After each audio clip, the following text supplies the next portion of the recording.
Hallelujah.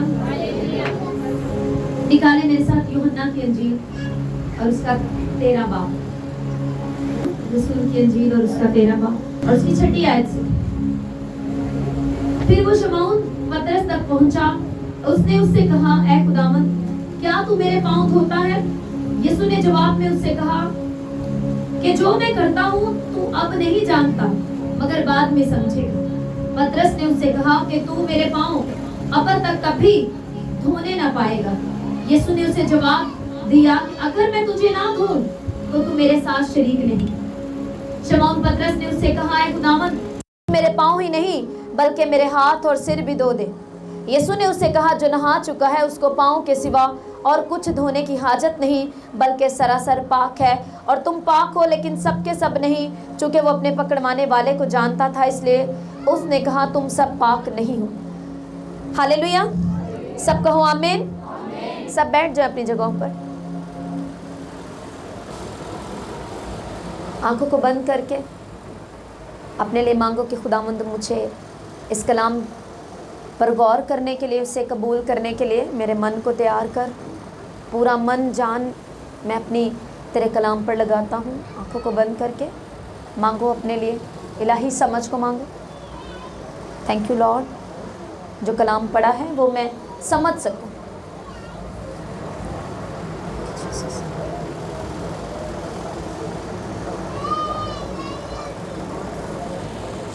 यीशु मसीह के नाम में आमीन।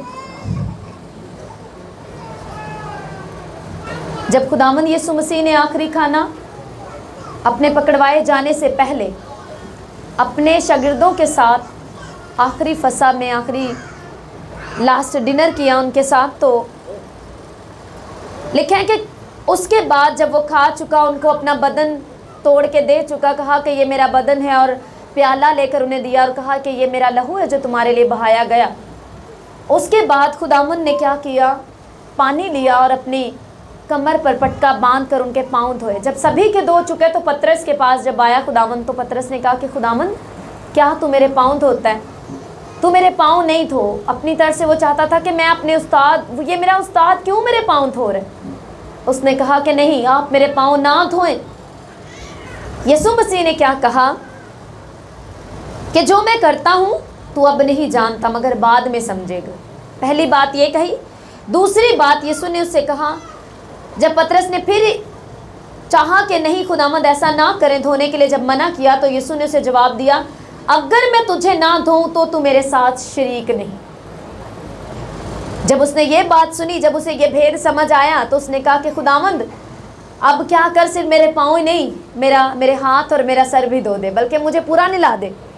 तो खुदावंद ने क्या कहा कि जो नहा चुका है उसे सिर्फ पाँव धोने की ज़रूरत है। हालेलुया। कितने जिन्होंने संडे को बपतिस्मा लिया, अपने हाथ दिखाना।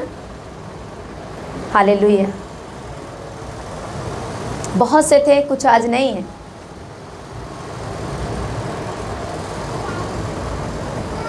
जो नहा चुका है उसे सिर्फ पाँव धोने की जरूरत है, यीशु मसीह ने कहा। नहा चुका का क्या मतलब है? यीशु मसीह ने कहा, अगर मैं तुझे ना धोऊं तो तू मेरे साथ शरीक नहीं। कितना ज़रूरी है बपतिस्मा, कि अगर आपको खुदावंद नहीं धोता, यानी कि आप बपतिस्मा नहीं लेते, तो आप, यीशु मसीह कहते हैं, उसके साथ शरीक नहीं। जैसा लूका की इंजील में लिखा, जैसा मत्ती की इंजील में लिखा, जैसा मरकस 16 बाब में लिखा है कि जो ईमान लाए वो क्या करे? बपतिस्मा ले। और जो ईमान ना लाए वो मुजरिम ठहराया जाएगा। मरकस 16 बाब में लिखा है। हालेलुया। इसीलिए बपतिस्मा जब तक आप नहीं लेते, आप मसीह यीशु के साथ शामिल नहीं हैं। आप उसके घराने के नहीं होते तब तक, जब तक आप बपतिस्मा नहीं ले लेते, जब तक आप पानी की डुबकी नहीं ले लेते। क्योंकि पानी में जब आप दफन होते हैं, जब पानी में आपको खादिम जो है वो आपको नीचे की तरफ पानी में करता है, तो उसका मतलब है कि आपकी पुरानी इंसानियत, वो पुराने तौर तरीके, वो पुराना मजाज, पुरानी खानदानी लानते, पुरानी बीमारियां, सब कुछ जो आपके अंदर पाया जाता था वो पानी में दफन हो चुका है। और जब आप ऊपर आते हैं तो वो इस चीज़ की अलामत है कि जैसे यीशु मसीह मरने के बाद 3 दिन कब्र में रहा और उसके बाद जी उठा, उसके जब बाहर निकलते हैं तो वो जी उठने की अलामत है। कि अब आपकी पुरानी इंसानियत दफन हो चुकी है और आप जी उठे। जब आप वापस पानी से बाहर 1-2 सेकंड्स के बाद बाहर आते हैं तो इट्स मीन कि आप जी उठे। कहाँ जी उठे? नई इंसानियत में जी उठे। इसीलिए लिखा है करंथियों में, अब मैं, पौलुस कहता है, और करंथियों को लिखता है, कलीसियाओं को, मुख्तलिफ कलीसियाओं को भी उसने लिखा कि जो कोई मसीह यीशु में है अब वो नई मखलूक, पुरानी चीजें जाती रही, पुरानी चीजें पानी में दफन हो गई और जो शख्स नया जो जी उठा है वो नया हो चुका है। अब अगर वो पुरानी चीजें रिपीट करता है तो इसका मतलब कि वो खुद उसका वो हिसाब है जो यीशु मसीह ने कहा कि निलहाई हुई सूरनी फिर दलदल की तरफ जाती। हालेलुया। ये हमें इस चीज को देखना है कि जब मुझे निलहा दिया गया है, जब मुझे गुस्ल दे दिया गया है, जब मुझे पाक कर लिया गया है, जब मुझे शामिल कर लिया गया है, तो मैं वापस गुनाह में ना जाऊं। अगर मैं वापस गुनाह में जाता हूं तो बाइबल कहती है फिर तुम पर ये मसल पूरी होती है कि निलहाई हुई सूरनी फिर दलदल की तरफ चली गई। उसे निलाया जाता वो फिर कीचड़ में भाग जाते, या कुत्ता अपनी उल्टी करके वापस उसको जब खा लेता है। तो जब एक दफा तौबा करके माफी मांग के पानी में सारे गुनाह दफन करा के जब आप उन चीजों को रिपीट करते हैं तो बाइबल कहती है बिल्कुल वैसा है कि जैसे तुमने पहले उल्टी कर दी और बाद में उसी को खा लिया, जैसे तुम्हें निला दिया गया और तुम वापस दलदल और कीचड़ में चले गए। यीशु मसीह कहते हैं ऐसा नहीं बनना। फिर ज़बूर 32 में लिखा है, तू घोड़े और खच्चरों की मानिंद ना बन। एक सोटा मारे तो थोड़ा जटोर पे थोड़ी सी मुसीबत है, सही खुदावन माफ कर दे, होने नहीं करा, थोड़ा सा सीधे हुए, फिर चर्च आना शुरू, फिर खुदा के, फिर रोज बाइबल पढ़ना शुरू, फिर दुआ शुरू। जैसे ही प्रॉब्लम हटी फिर बिजी। हालेलुया। बाइबल कहती है तुम घोड़े और खच्चरों की मानिंद ना बनो, तुम कुत्ते और सुअर की मानिंद ना बनो। कितनों को समझ आ रही? जो के कुत्ते की तरह उसको उन चीजों को रिपीट मत करो, निलाई सूरनी की तरह वापस दलदल और गंदगी में मत जाओ, घोड़े और खच्चर की तरह मत बनो ताकि तुम्हें सख्ती की जाए, मारा जाए डंडा, मुसीबत की वो एक छड़ी लगाए तो फिर थोड़े से सीधे होके चलना, फिर टेढ़ी चाल। तो बाइबल कहते तुम ना बनना, बल्कि तुम अपने खुदावंद खुदा के कवानीन को मानना, क्योंकि बाइबल कहती ये तुम्हारी जिंदा रहने के लिए तुम्हें दिए गए। हालेलुया। ट्रैफिक कवानीन आप देखते हो ना क्यों बनाए गए? ताकि आपका एक्सीडेंट ना हो, आपके साथ कोई हादसा ना हो, आपकी सेफ्टी के लिए बनाए गए। किसी भी मुल्क के या शहर के कानून क्यों बनाए गए? ताकि वहाँ पर बसने वाले लोग सुकून से रह सके, बिना हादसों के वो सफ़र कर सके, अपनी लाइफ को इजी तरीके से और सेफ तरीके से जी सके। हालेलुया। तो वो खुदा जिसने इंसान को हिकमत दी है उसने भी कवानीन बनाए हैं। हालेलुया। बाइबल कहती है अगर तुम मेरे बनाए हुए कवानीन पर चलोगे तो मेरी सारी बरकतें और मेरे सारे वादे बिना तुम्हारे मांगे तुम्हारी जिंदगी में पूरे होंगे। हालेलुया। मसीही जिंदगी बहुत अलग है, इसीलिए मसीहत एक मजहब नहीं है, मसीहत एक रिश्ते के नाम और एक नई जिंदगी का नाम है। हालेलुया। ये खुदा के साथ जिसने आपको बनाया अपने हाथों से, उसके साथ वापस मेल मिलाप का नाम क्रिश्चियनिटी है। वापस जो बागे अदन में आपने अपनी सूरत खो दी थी, वापस उस सूरत पर बहाल होने का नाम क्रिश्चियनिटी है। हालेलुया। ये वो मजहबी बंधन नहीं है जिसमें आपको बांध दिया है, नहीं तू इंज कर के आना है, तू वो बन के आना, तू इंज बन के आना है। ये वो नहीं है बस एक घंटे का पहले 2 मिनट गीत होंगे, फिर होएगा, फिर नो, ये रस्मी नहीं है। मसीहत को बंधन लोगों ने बना दिया। बाइबल से बाहर जाकर तौर तरीके बांध कर उसको बाउंडेज करके रूह के चलाए चलना मुनासिब नहीं समझा। इसीलिए कलीसियाओं में मुर्दगी आ गई, इसीलिए रूह के काम होना बंद हो गए, इसीलिए यीशु मसीह की प्रेजेंस खत्म हो गई। लिखा है मुकाशवा में कि यीशु मसीह फरमाता है कि मैं अपनी कलीसिया के बीच में चलता और फिरता हूँ, चिरागदानों के बीच में। आदम जात से चलता है, वो चिरागदान के बीच में चलता फिरता, वो अपने लोगों के बीच में चलता फिरता है। लेकिन जब लोग या कादिम या कलीसियाएं मजहबी बंधनों में बांधती हैं और फिर फकीर और फरीसियों वाली सारी हरकतें करती हैं, तो यीशु मसीह वहां नहीं रह सकते। यीशु ने हमें अपना रूह दिया ताकि हम उसके रूह के चलाए चलें। हालेलुया। हम हर एक बंधन से, हर एक जुए से आजाद होकर चले। बाइबल कहती है जहां खुदा का रूह है वहां आजादी। इसका मतलब हर जगह पर आजादी नहीं है। कितनों को समझ आ रही? हर जगह पर आजादी नहीं है, हर एक की जिंदगी में आजादी नहीं है। क्यों? क्योंकि बाइबल कहती है जहां खुदा का रूह है या जिसमें खुदा का रूह है उस शख्स के अंदर आजादी पाई जाती है। जिस जगह पर खुदा का रूह है उस जगह के ऊपर आजादी पाई जाती है। मैंने लोगों को देखा चर्च की बिल्डिंग को यूं चूम चूम के जाते हुए। ये गलत है। कहां से लिया आपने? गैर कौमों से आपने ये चीजें अडॉप्ट की। अगर वहां पर यीशु मसीह है ही नहीं तो आप उस पत्थर को चूम के जा रहे हो। हालेलुया। बाइबल कहते हैं जहां खुदा का रूह है वहां आजादी है। और अगर खुदा का रूह आप में होगा तो आपको ये रेवलेशन मालूम होगा कि नहीं, ये गलत है, मुझे ऐसे नहीं करना। हालेलुया। चर्च की एक वैल्यू है, एक प्रेजेंस, जहां पर खुदावंद का रूह उतरता है, अपने लोगों को छूता है। पर रियल चर्च आप है। हालेलुया। उसका असल जो मकदस है वो आप है। और ये जो बिल्डिंग है ये इसलिए बनाई जाती है कि आप जो उसकी दुल्हन, उसकी कलीसियां एक जगह पर जमा हो और वहां पर आप तालीम पा सकें, तरबियत पा सकें, खुदा के साथ चलना सीख सकें, खुदा के वादों में जीना सीख सकें, हुक्मों पे चलना सीख सकें और आपकी जिंदगी ब्लेस होती जाए। पर रियल में उसका चर्च आप है। हालेलुया। बाइबल कहती है कि तुम नहीं जानते, तुम अपने आप से वाकिफ नहीं कि तुम कौन है। लिखा है क्या तुम नहीं जानते कि तुम खुदा का मकदस हो, तुम खुदा की खेती हो, तुम खुदा का मकदस हो, तुम में खुदा का रूह बसा हुआ है। जिस दिन आप बपतिस्मा लेते हो उसी दिन रूहुल कुदुस आपको इनाम के तौर पर दे दिया जाता है। जिस दिन आप बपतिस्मा लेते हैं शैतान का कब्जा आपके ऊपर से टूट जाता है। मान लो कि जैसे कि आप एक गुनाह की जेल में थे, जहां पर जो बाहर दरोगा खड़ा था ना वो शैतान था। लेकिन जैसे ही आपने मसीह यीशु को कबूल किया, उस जेल में, गुनाह की जेल में आपने यीशु मसीह को कबूल किया, आपने माफी मांगी, निजात दहिंदा कबूल किया, वो पानी की डुबकी जिसे आप कुछ भी नहीं समझते, ये जिसे आप लगता है कि कोई मिशन की तालीम है, ये सानू अपने ना जोड़ना चाहते ने, अपनी मिशन च मिलाना चाहते ने। नो, वो पानी की डुबकी जिसे यीशु मसीह ने कहा जो कोई तौबा करे वो क्या करे? बपतिस्मा ले, ईमान लाए। और जो तौबा ना करे, ईमान ना लाए, वो मुजरिम ठहराया जाएगा। आपको मुजरिम बनने से निकाला जाता है क्योंकि पहले आप जेल में थे, गुनाह की दलदल में थे, शैतान की गिरफ्त में थे, आप एक जेल में थे, आप मुजरिम थे। जैसे ही आप ईमान लाते हैं, बपतिस्मा लेते हैं, आपके ऊपर से वो मुजरिम की केस फाइल जो है ना वो कैंसिल हो जाती है। हालेलुया। आपकी रिहाई हो जाती है और शैतान जो आपके ऊपर कब्जा करके बैठा था उसकी सलाखें टूट जाती हैं। आपकी रिहाई होकर यीशु मसीह आपका वकील बन के आपको वहां से रिहा करके ले जाते हैं।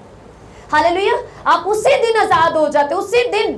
क्यों कहते हैं? जैसे ही आप इकरार करते हैं, तौबा करते हैं, आपको मुबारकबाद दी जाती है, मुबारक हो आप निजात पा चुके हैं। हालेलुया।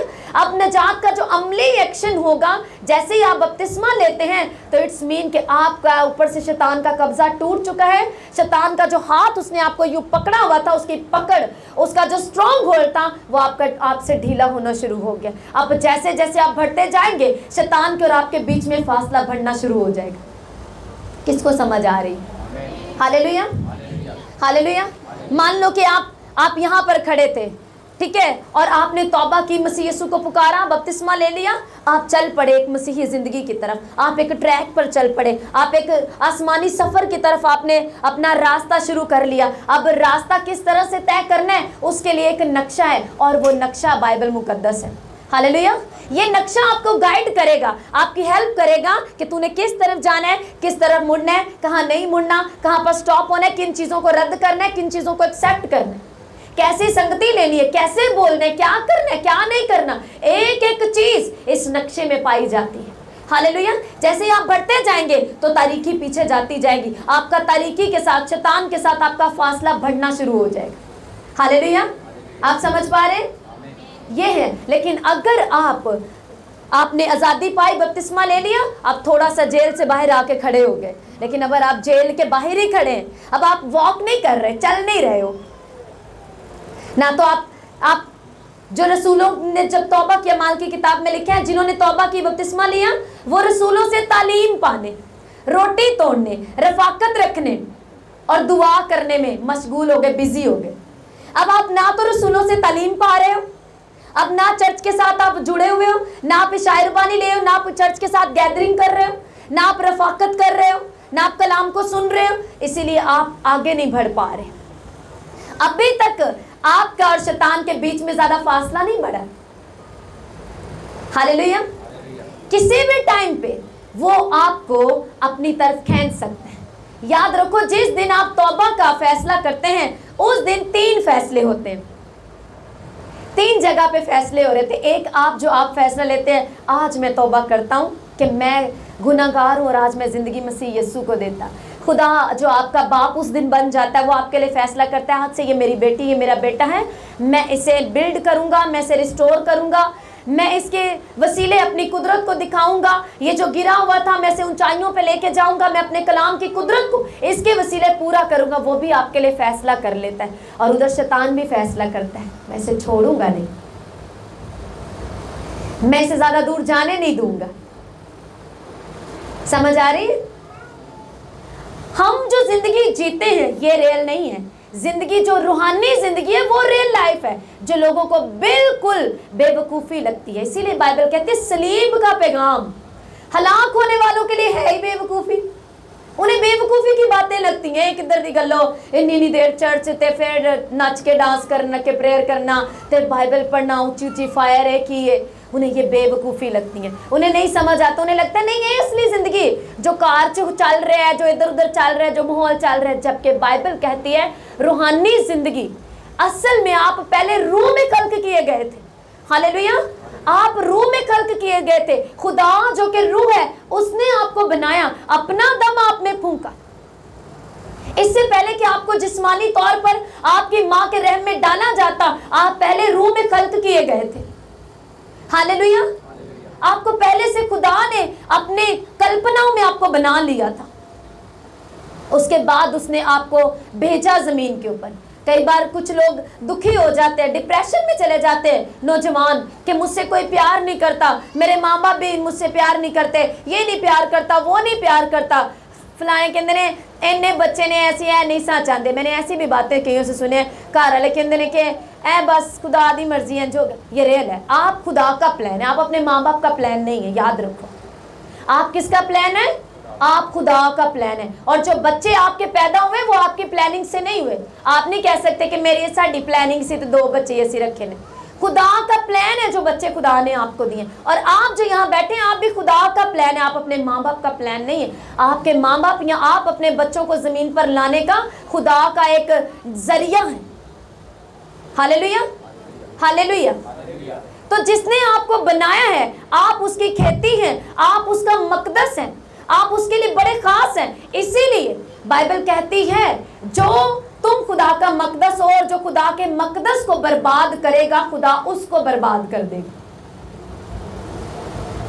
इतने खास हैं आप, इतनी आपकी वैल्यू है बाइबल मुकद्दस में। लेकिन अगर आप बाइबल को नहीं पढ़ेंगे तो आपको कैसे मालूम होगा? आप इस नक्शे के मुताबिक नहीं चलेंगे तो कहीं नहीं पहुंचेंगे। जब आपका बपतिस्मा हो गया, तौबा कर ली, तो अभी जेल से रिहाई हुई है, अभी मंजिल की तरफ दौड़ना तो बाकी है।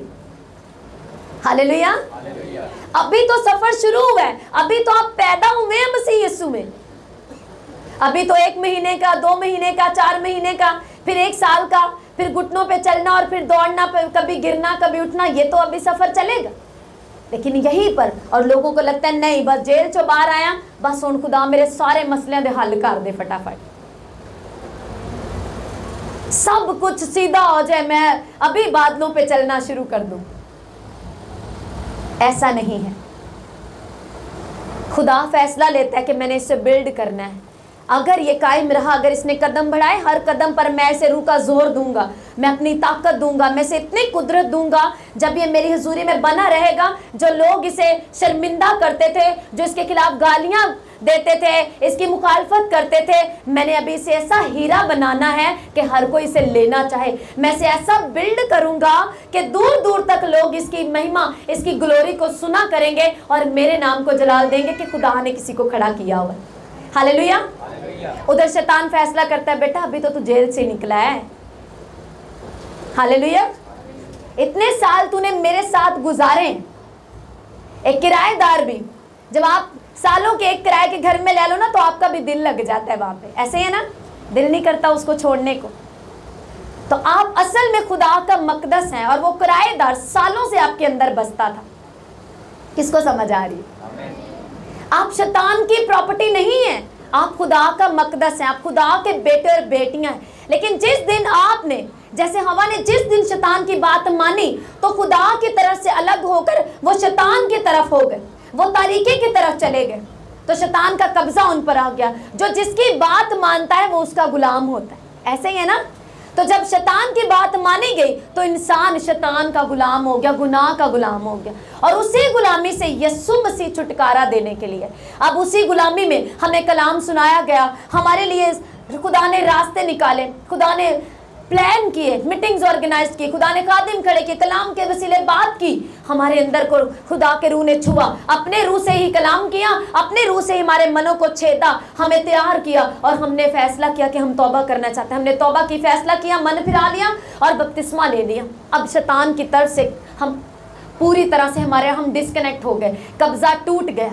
अब वो जो सालों से किराएदार बनकर किसी की जिंदगी में 20 साल से, 15 साल से, 25 साल से, कईयों की जिंदगी में 60 साल से, लॉन्ग टाइम से जब वो आपके इस बदन के अंदर बसता था, तो उसका भी दिल नहीं करता जाने को। उसे पता है फ्री का यहाँ मेरा राज चलता था। जुबान को भी मैं यूज करता था गालियां देने के लिए, मुखालफत करने के लिए, कानों को भी मैं यूज करता था बुरा सुनने के लिए, आंखों को भी मैं यूज करता था गंदा देखने के लिए, दिल को भी मैं यूज करता था, ये भी मेरी प्रॉपर्टी थी, कान भी मेरे थे, मुंह भी। आज ये कह रहा है तेरी नजरों से मैं देख सकूं, तेरी बातों को मैं सुन सकूं, तो मेरे कानों को मसा कर दे। हालेलुया। आज ये अपने ऊपर अनॉइंटिंग मांग रहा है, ये मसा मांग रहा है, आओ मेरा कब्जा टूट रहा है इसके कानों से, इसकी आंखों से, आपके ऊपर से आज शैतान का कब्जा टूट रहा है यीशु मसीह के नाम में, जब आप इस वर्ड को सुने। हालेलुया। आज वो आपको फ्री कर रहा है, आपके बॉडी के आप अज़ा फ्री कर रहा है आज वो। हालेलुया। देखता है शैतान के, अच्छा ये कब्जा मांग रहा है पाकरू का, ये फिर से अपने रिस्टोर हो रहा है, अपनी उसी छवि पे वापस जा रहा है। मान लो कि मैं इसे घसीट के बाहर ले आया था, ये तो वापस बागे अदन में जा रहा है। हालेलुया। तो जब आप बागे अदन में वापस, बागे अदन में मतलब उसी वो सब कुछ जो प्रेजेंस खुदा ने आपके साथ बनाई थी, जो रिश्ता खुदा ने आपके साथ अपना बनाया था, जो सूरत उसने आपको अपनी दी थी, आप जब उस पर वापस ढलने के लिए कदम बढ़ाते हैं तो शैतान को गुस्सा आता है, फिर वो चीज़ों को खराब करता है। ओए वाइफ जड़ी चाहती सी कि तुसी प्रेयर करो, हुण वो खड़ी हो गई, सीधी हो गई। ओए हस्बैंड जड़ा चाहता सी मेरी वाइफ भी प्रेयर करे, और सीधी हो गई। हुण मैनू नहीं पता, ऐ करते हो कर। समझ आ रही है? वही माँ जो दुआएं करती थी, आज वो उसको प्रॉब्लम होने लग गई है कि नू हुण होर कोई काम ही नहीं। फिर वो क्या करता है, वो उन्हीं लोगों में से जो अभी तक उसके कब्जे में, उनमें से काम करता है। जैसे खुदा अपने आप काम नहीं, यहाँ होली स्पिरिट आपसे बात कर रहा है, पर वो मुझे यूज कर रहा है जैसे मैं इस माइक को यूज कर रही हूँ। हालेलुया। खुदा का रूह आपसे बात कर रहा है मुझ में से होकर, जैसे कि मेरी आवाज इस माइक के जरिए आपके कानों तक आ रही है, ऐसे ही खुदा का रूह मुझ में से एक माइक की तरह मुझे यूज करके आपसे बात कर रहा है। हालेलुया। ऐसे ही खुदा का रूह जमीन के ऊपर अपने लोगों को, उसे बॉडी चाहिए अपने कामों को करने के लिए, तो शैतान भी एक रूह है, एक बुरी रूह है, एक बिगड़ी हुई रूह है, उसे भी बॉडी चाहिए अपने काम करने के लिए। इसीलिए तो हम कहते हैं जब कोई बुरा कहता है ना, तो उसको मत देखो, उसके पीछे खड़े शैतान को देखो। उसकी गलती यह है कि उसने अपनी बॉडी को उस किराएदार को दिया हुआ है कि आजा मेरे अंदर से काम कर, और जब अपने मुंह से कहते हैं शैतान मैनू तंग कर दे, तो वो बड़ा खुश होता है कि देखो मेरे अंदर कितनी पावर है, मैं इसको तंग कर सकता। शैतान ने ऐ कर दिता, शैतान ने ओ करता, वो इतना दिन में यीशु मसीह का नाम नहीं लेते जितना शैतान का नाम लेते दिन भर। तो जब आप जिसका ज्यादा नाम लेंगे वो खुश होगा, और उसकी प्रेजेंस आपके साथ ज्यादा बनी रहेगी। समझ आ रही है?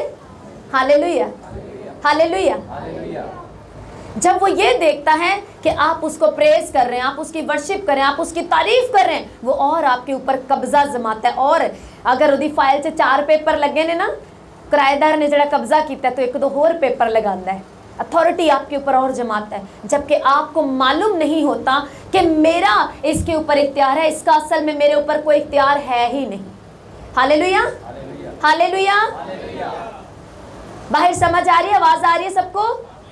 आमीन, हालेलुया।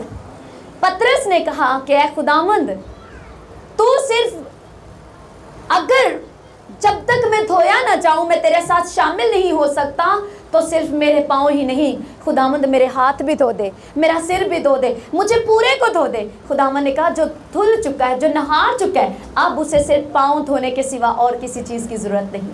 हालेलुया। जानते हैं इससे क्या मुराद है?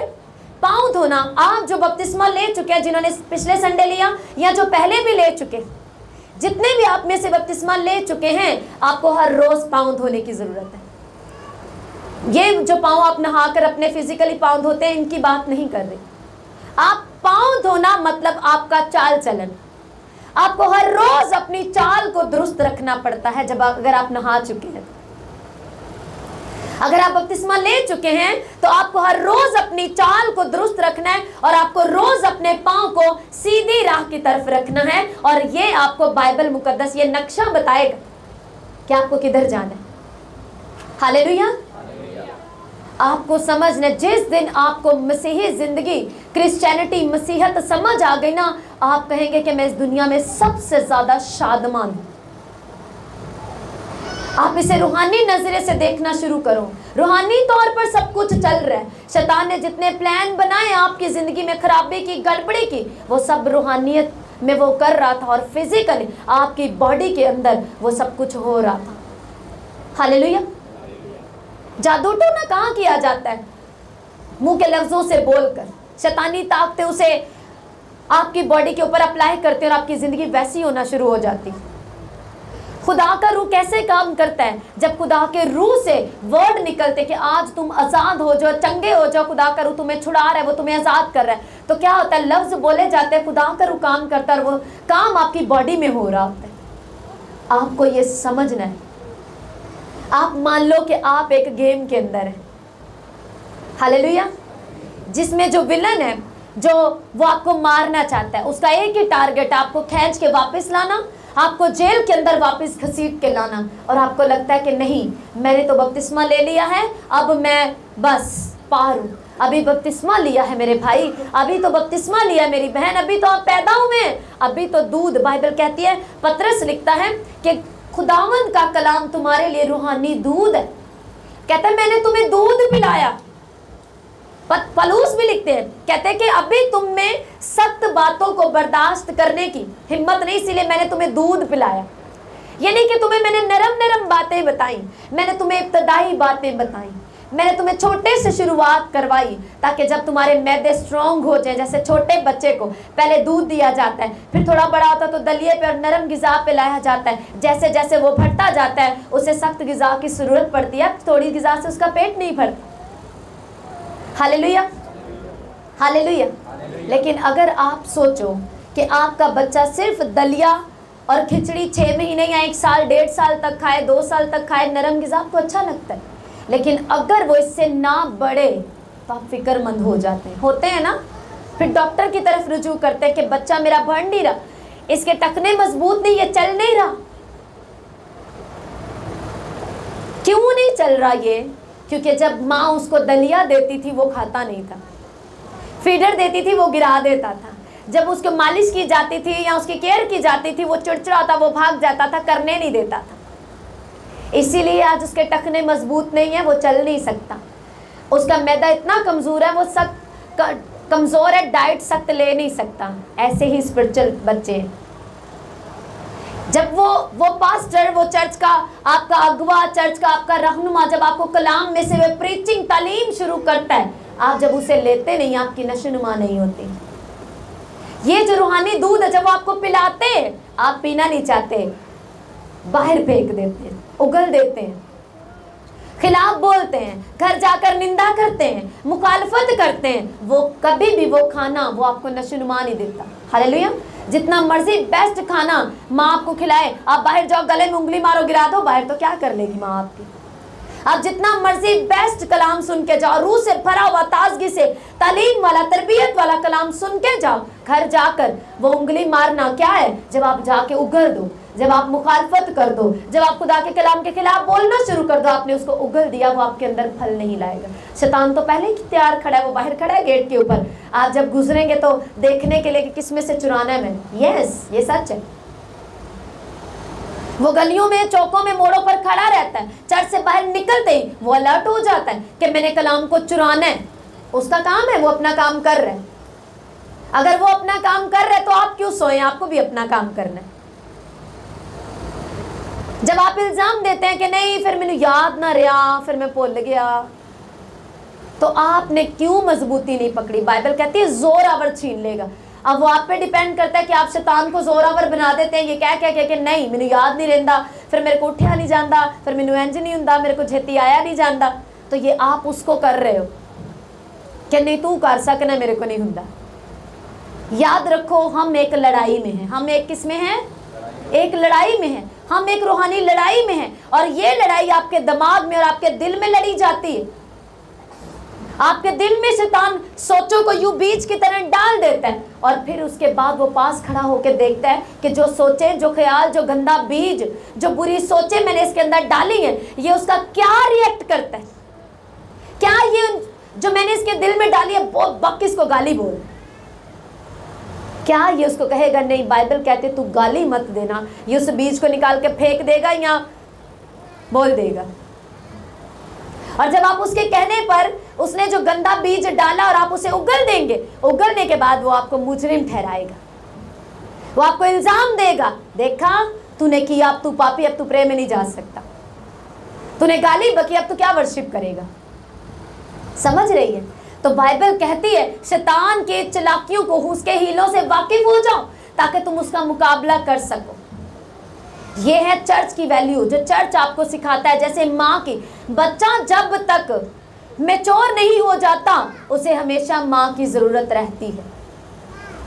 और आप जो बपतिस्मा पा चुके हैं, जब तक आप मसीह यीशु में चलना और फिर दौड़ना और फिर पूरी तरह से जीना नहीं सीख जाते, आपको हमेशा अपनी माँ की, अपने बाप की, यानी कि आपको अपने चर्च के अगवे की, लीडर की हमेशा ज़रूरत रहती है।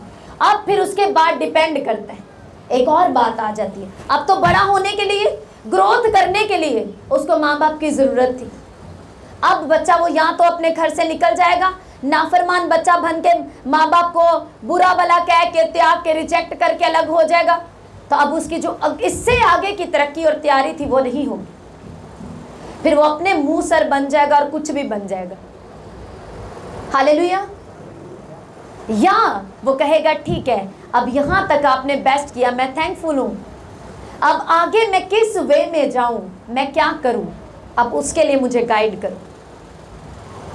तो वो फिर एक जब बड़ा अफसर बनता है तो उसको देख के हर कोई कहता है वाह क्या मेहनत की है माँ बाप ने। माँ बाप ने तो मेहनत की, बच्चा भी ताबे रहा या नहीं रहा।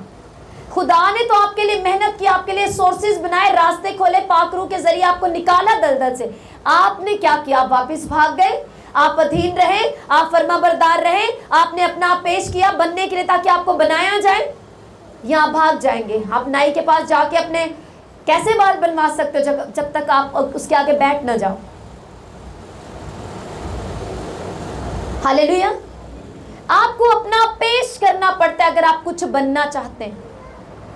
जो बहनें पार्लर जाती हैं, अगर वहां पर आप अपने आइडियाज दें या हिलें या कुछ भी करें, आप जो आपको बना रही है, जो मेकअप कर रही है आपको, अगर आप उसको काम न करने दें तो वो आपको वो डेकोरेट नहीं कर सकती जो उसके माइंड में पिक्चर है या जो आपने डिमांड की है। इसी तरह भाई जो जाते हैं नाई की दुकान पे, आप बैठ जाओ और सर घुमाते रहो तेज तेज, वो बोलेगा भाई उठ के चले जाओ, ठहर जाओ, मौका दो, मुझे चांस दो, काम तो करने दो। ऐसा ही खुदा आपकी जिंदगी में, वो चाहता है बेटा मेरे बच्चे मुझे काम तो करने दे, मैं बनाऊंगा जैसा तू चाहता है। तेरे माइंड में ना मैंने उस खादिम के जैसे, मैंने पौलुस की तरह बनना है, मैंने यीशु मसीह की तरह बनना है, मैंने पतरस की तरह बनना है, जो तेरे माइंड में पिक्चर है मैं तुझे बनाऊंगा। Wait is great. तू वेट कर, वफादार रह, अधीन रह। जैसे जिस तरफ कहता हूँ इधर का सर कर तो इधर का कर, इधर का बोलता हूँ तो इधर का कर, ताकि मैं हर तरफ से तुझे अच्छा लुक दे सकूँ। समझ आ रही है? हालेलुया। तो जो नहा चुका है उसे पांव धोने की जरूरत है, उसे हर रोज अपनी चाल को सीधा करने की जरूरत है, हर रोज अपने पांव को चेक करने, अपने वेस को, अपने रास्तों को चेक करने की जरूरत है कि मैं किन राहों पर जा रहा हूं। यीशु मसीह के कलाम में लिखा है, ध्यान करो, गौर करो कि तुम किस तरह सुनते हो और तुम क्या सुनते हो। तुम कहीं से क्या भी सुन लेते हो, इंटरनेट से सुना, खबरों से सुना, उससे सुना। यीशु मसीह ने कहा ध्यान करो कि तुम क्या सुनते हो, क्योंकि सुनना तुम्हारे ईमान को बनाता है। तुमने बहुत खबरें सुन ली, इधर से भी उधर, इतनी मुखालफत सुनी हुकूमत की, खबरें सुन ली, इतना कुछ सुन लिया, अब तुम्हारे अंदर शक बैठ गया, खौफ आ गया, बहुत कुछ मन में आ गया। आप सुनो, आपको अवेयरनेस रखनी है, लेकिन लिमिट की रखो। हर टाइम 24 घंटे खबरें सुनने वाला कभी हैप्पी नहीं रहता। सुनो, अपडेट लो, आपको रखना है कि क्या चल रहा है, ताकि आप उन चीज़ों को दुआ में रख सको। हालेलुया। ताकि आप उन चीज़ों के मुल्क में रहते हो, आपको अवेयरनेस होनी चाहिए। लेकिन इसका मतलब ये नहीं कि आप खबरों वाले ही बन जाए और आप न्यूज़ में ही चले जाए, वहाँ फिर आप ड्यूटी ही लग जाए या कुछ भी। हालेलुया।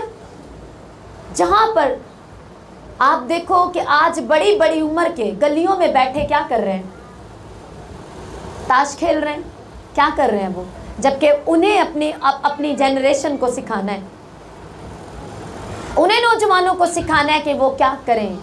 अगर वहाँ पर बैठा, गली में बैठा हुआ, खुद सिगरेट पीने वाला, नशा करने वाला शख्स या माँ बाप खुद ये सब करने वाले बच्चे को कहेंगे, तो उसके मन में क्वेश्चन मार्क आएगा कि आप क्यों ये नहीं करते।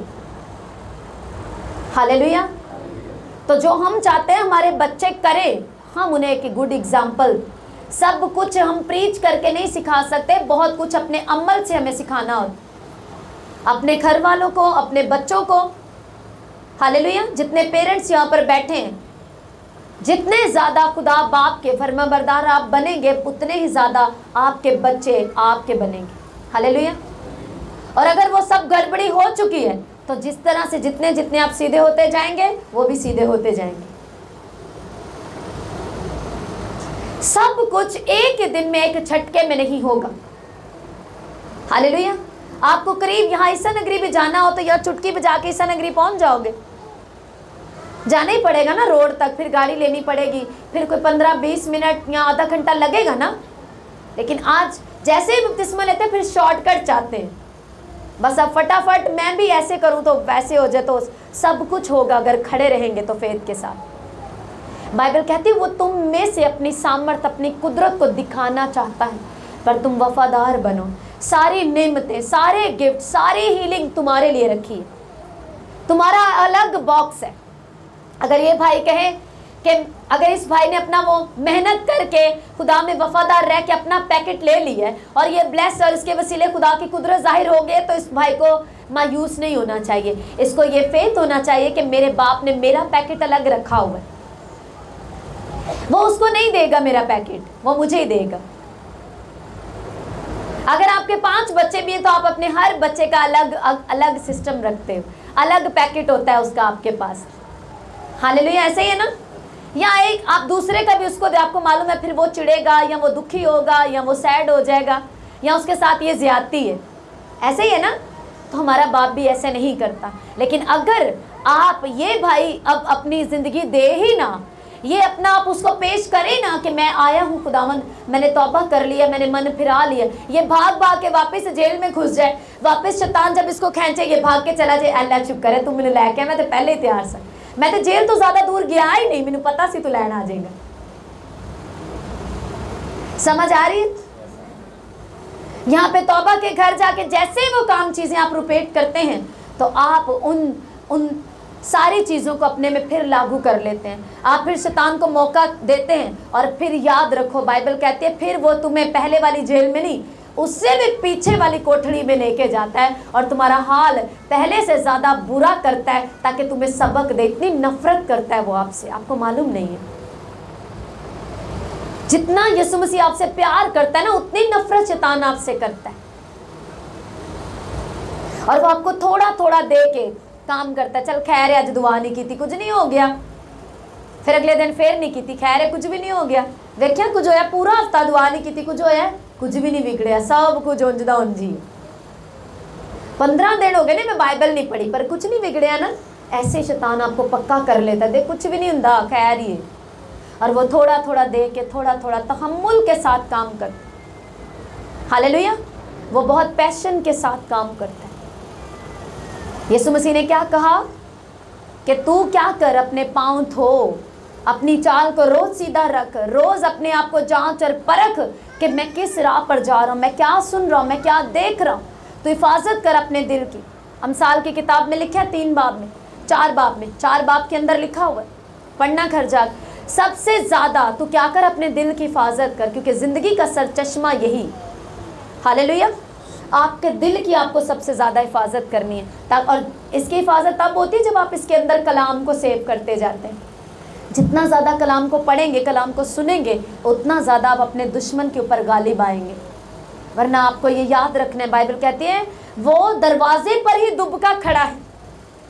कि जैसे मान लो कि आप अभी जेल के बाहर ही निकले, अभी वो साथ ही है, वो खींचने के लिए वो सब हरबे करेगा। वो आप हो सकता है कि वो आपको चर्च से किसी के साथ आपको जो है, एक भाई आपको बोल दे सीधे होके बैठो, थे जी लाओ जी मैनू सीधे होके बैठ ले, आप वो गए। लो मैं गया, मैंने इन्नी कुर्सी दी नीट सी, मैंने किसी कुर्सी नहीं दी, आप वो गए। छोटी छोटी बातों से वो आपको उकसाएगा, आपके मन में डालेगा, आपको ले जाएगा वहाँ, क्योंकि उसका प्लान है आपको पीछे वाली कोठरी में लेके जाने का। उसका प्लान है आपको अपने इलाके में वापस घसीट के लेके जाने का, जहाँ उसका राज चलता है। उसका प्लान है आपको यीशु मसीह की रोशनी से अंधेरे में मालूम नहीं पड़ता कहाँ चोट लग रही है, क्या नुकसान हो रहा है और क्या नहीं हो रहा। अमसाल की किताब में लिखा है 4 बाब में, सादिक नूरे शहर की मानिए उसकी रोशनी दोपहर तक बढ़ती ही जाती है, लेकिन शरीरों को कोई समझ ही नहीं आती कि हमें किस बात से ठोकर लगती है। जो अंधेरे में है ना, जो गुनाह की दलदल में, जो शैतान की गिरफ्त में, उन्हें समझ ही नहीं आती। समझ नहीं आती, रिपोर्टां च कुछ नहीं आ रहा, समझ नहीं आती इन्ना कमाईदा है कुछ बनता नहीं, समझ नहीं आती सब कुछ सीधा है, फलाना इन्ना अच्छा सी उन्हों गल नहीं सुनता, हस्बैंड इन्ना अच्छे से की हो गया, वाइफ इन्नी अच्छी सी की हो, समझ नहीं आती। बाइबल कहती है जो अंधेरे में, जो शैतान के साथ रफाकत में, जो शरीर बना हुआ है, जो शैतान के साथ संगति में, उसे कोई समझ नहीं आती कि ठोकर कहाँ से लग रही है। हालेलुया। लेकिन बाइबल कहती है सादिक नूरे शहर की मानिद है, जो खुदावंद में आ जाता है उसे सब साफ साफ दिखाई देता है। आपको दिख रहा है ना, ये ऊपर पंखा चल रहा है, ये ढोलक पड़ी, सब दिख रहा है ना। क्यों दिख रहा है? रोशनी की वजह से। क्यों दिख रहा है? तो जैसे ही आप यीशु मसीह की रोशनी में आते हैं, जैसे आप यीशु मसीह के पास आते हैं, तौबा करके बपतिस्मा लेके खुदा की प्रेजेंस में आते हैं, खुदावंद यीशु मसीह जो कि नूर है, वो आपको नूर बनाना चाहता है। आपको चीज़ें साफ दिखने लगती हैं। अच्छा, मुझे समझ आई कि मैंने कभी दुआ की ही नहीं थी इस मकसद के लिए, अब से मुझे दुआ करनी है। तो क्या हुआ? आपको समझ आने लग गई। जैसे ही आपने दुआ शुरू की, वो मसला हल हो गया, आप गवाही के साथ खड़े हो जाते हैं। हालेलुया। आपको चीज़ें दिखाई देने लगती हैं कि प्रॉब्लम कहाँ फंसी हुई थी, कहाँ प्रॉब्लम थी, और मैं क्या आज तक समझती रही। आज तक मैं क्या समझता ना, बात तो मसला तो कुछ और था। हालेलुया। अब मुझे समझ आई रिपोर्टों में क्यों कुछ नहीं आता था, फिर समझ आने लगती है। आपका दुश्मन बहुत तहम्मुल से काम करता है। एक टेस्टिमनी मैंने पहले भी बताई थी। जब मैं स्कूल में थी तो मैंने एक किताब पढ़ी। किताब में मुझे बुक्स पढ़ना बहुत पसंद है। बुक में उसमें एक खादिम अपनी टेस्टिमनी लिख रहे थे। कहते हैं कि मैंने एक बाहर के कोई खादिम थे, कहते हैं कि एक हस्बैंड और वाइफ थे, उन दोनों की आपस में नहीं बनती थी। ध्यान से सुनो ये टेस्टिमनी कि आपका दुश्मन शैतान कितने तहम्मुल से काम करता है आपकी लाइफ में, कैसे थोड़ा थोड़ा जहर वो हर रोज़ बोता है। जैसे नशे वाले को एक दफ़ा जहर दे दो किसी को तो वो मर जाएगा, पर उसको नशे पे लगा दो तो हर रोज़ वो जहर ले रहा है, लेकिन उसको मालूम नहीं। लेकिन एक दिन उसका अंत हो जाता है, एंड हो जाता है। रोज़ थोड़ा थोड़ा जहर क्योंकि वो ले रहा है, और वो जहर डे बाय डे बढ़ता जाता है उसकी ज़िंदगी में। ऐसे ही शैतान आपकी ज़िंदगी में कह लो कि पहले थोड़ी जी नशा तानू देंदा है, फिर वो जहर नू वधांदा जांदा है, और तहम्मुल से काम करता है बड़े वेट के साथ। एक हस्बैंड वाइफ थे, दोनों की आपस में बनती नहीं थी। उनकी एक ही बेटी थी। इतना क्लैश रहता था आपस में, इतनी ज़्यादा लड़ाई झगड़े रहते थे, और वो बच्ची बहुत डिस्टर्ब रहती थी अपने पेरेंट्स के घर से, इस माहौल की वजह से। छोटी थी, तकरीबन 4 साढ़े 4 साल की। बढ़ती गई, उसी कुछ ही सालों में, जैसे वो थोड़े कुछ महीनों बाद क्या हुआ, जब क्लैश बहुत बढ़ गए, जब क्योंकि वो जब छोटी सी थी, चलना शुरू किया, बातों को समझना शुरू किया, तो माँ बाप का झगड़ा भी साथ ही समझना शुरू किया। ये भी साथ उसको समझ आने की इनकी बनती नहीं, आपस में देखना तक पसंद नहीं करते। वो औरत चर्च जाती थी लेकिन हस्बैंड नहीं चर्च जाता था, वो खुदा से दूर था, बहुत क्लैश रहते थे। एक दिन जब वो जॉब से वापस आई तो उसने क्या देखा कि उसका हस्बैंड मिल नहीं रहा। तो उसने जब मालूम किया तो वो जहाँ पर गाड़ियाँ खड़ी होती हैं वहाँ पर वो गैराज में गई और वहाँ देखा कि उसके हस्बैंड ने फांसी ली हुई है और वो लटका और उसकी डेथ हो गई वहाँ पर। और उसकी छोटी बच्ची उसके साथ थी और वो बच्ची अपने पापा से बहुत प्यार करती थी। वापस उसे, क्योंकि वो जॉब करती थी, उसे जॉब करना थी, बच्ची को घर में वो रहती थी। स्कूल से आने के बाद वो घर में इस तरह का सिस्टम था, बच्ची अकेली रहती थी। रोज़ रात को उसका बाप उसके पास आता था, शैतान उसके बाप के रूप में उसके पास आता था, फिजिकली उसके पास आना, उसके लिए चीज़ लेके आनी, चॉकलेट देनी, उसको पोएम सुनानी, रात को लोरी सुना के उसके बेडरूम में उसको सुलाना। 3 4 5 साल, जब तक वो बच्ची 13 से 14 साल की नहीं है, ये सिलसिला जारी रहा। और उस बच्ची ने कभी भी अपनी माँ को नहीं बताया। वो अपनी माँ के साथ नॉर्मल रही, लेकिन उसने ये भेद कभी भी अपनी माँ से शेयर नहीं किया कि इस तरह पापा आते हैं। हालेलुया। तहम्मुल किया शैतान ने उसकी ज़िंदगी में, कोई नुकसान कभी नहीं उसको दिया, ना डराया ना धमकाया, कभी कोई नुकसान नहीं दिया। रोज़ आके उसके साथ टाइम स्पेंड किया, उसके रूम में उसको प्यार किया, ऐसे जैसे उसका बाप है। जैसे ही वो 13 14 साल की हुई, बात को समझने के लायक, 12 टीन एज में आई, वो जैसे 12 क्रॉस के टीन एज में आई, उसने कहा अच्छा तुम मेरे पास आना चाहती हो, मम्मा तुम्हें तुम मेरे पास नहीं आने देगी तो तुम मम्मा को नहीं बताना।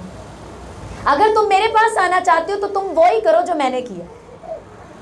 वो उसको लेके गया गैराज में और उसको एग्जैक्ट बताया, सेम रस्सा दिया, बोला जो मैंने किया वो तुम करो तो तुम मेरे पास आ जाओगी। बच्ची ने वही किया, उसने रस्सा बांधा अपने गले में और वो लटक गई। एज यूजुअल उसकी मदर घर पे आई, आके जब उसको पुकारा बुलाया, वो भूल चुकी थी सालों पुरानी बात, उसके वहमो गुमान में भी ऐसा नहीं था कि ऐसा भी हो सकता है। जब वो ढूंढती हुई वहाँ पर आई तो लिखा है कि उसने लिखा हुआ था उस पासबान ने कि उसके पाँव के नीचे से ज़मीन निकल गई जब उसने अपनी बेटी को उसी सेम जगह पर सेम तरीके से अपनी बेटी को लटके देखा जैसे उसका हस्बैंड सालों पहले मर चुका था। उसने फ़ौरन पकड़ा, हॉस्पिटल लेके गई, वहाँ पर उसको इमरजेंसी में उसको सारी ट्रीटमेंट दी गई।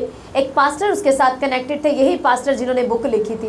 उन्होंने कॉल की, उन्होंने कहा कि पास्टर जी आप आइए, क्योंकि वो डॉक्टर्स को भी पास नहीं आने दे रही है, कोई ट्रीटमेंट नहीं करने देना चाह रही, ना पास आने दे रही है, आप आओ बात करो। वो प्रेयर करके आए, रूह से भरे थे खादिम, प्रेयर करके आए। जैसे प्रेयर करके उन चीज़ों को बांध के गए, उन स्पिरिट को, उस बच्ची ने अलाउ किया कि ये मुझसे बात कर सकते हैं। उन्होंने बात की, उन स्पिरिट्स को डांटा, बांधा और फिर उस बच्ची के पास, कहते हैं वो बेड पे बैठी और मैं बैठ गया चेयर लेके और मैंने कहा कि इस तरह शैतान प्रोफेटिकली उसको बताना शुरू किया, ऐसे तुम्हारे साथ होता था। और फिर बच्ची ने खुल के सारी स्टोरी बताई और तब उन्होंने अपनी बुक में लिखा कि इस तरह से शैतान धीरज के साथ, तहम्मुल के साथ हमारी लाइफ में काम करता है। इतने साल वो छोटी सी बच्ची को भी मार सकता था, कुछ भी कर सकता था, पर ये स्टोरी हमें ये बताती है कि वो कितना तहम्मुल से हमारी ज़िंदगी में काम करता है, जिसका रिजल्ट शायद सालों बाद आए पर हमें लगता है कि सब कुछ नॉर्मल है।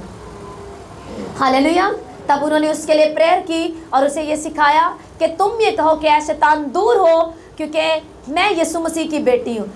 उसने ये लिखा कि जब तुम दाहिना हाथ उठा के ये कहोगी तो शैतान को याद आएगा कि सालों पहले जिस यीशु ने मुझे हराया था और मुझे कहा था ऐ शैतान दूर हो। लिखा है कि तू खुदावंद अपने खुदा की आजमाइश ना कर, उसी को सजदा कर। सेम वर्ड उसको अपने पीछे इकरार करवाए और उसे कहा कि इस तरह तुम्हारा दुश्मन हार जाएगा और उसे याद आएगा कि नहीं ये यीशु की बेटी है, क्योंकि सालों पहले उसने मुझे ऐसे ही हराया था। हालेलुया। लेकिन आपकी ज़िंदगी में आपको एक मैन ऑफ गॉड की ज़रूरत है ना, एक रूह से भरे जो आपको गाइड करे और आपको बताए। इसलिए चर्च की अहमियत बहुत ज़रूरी है।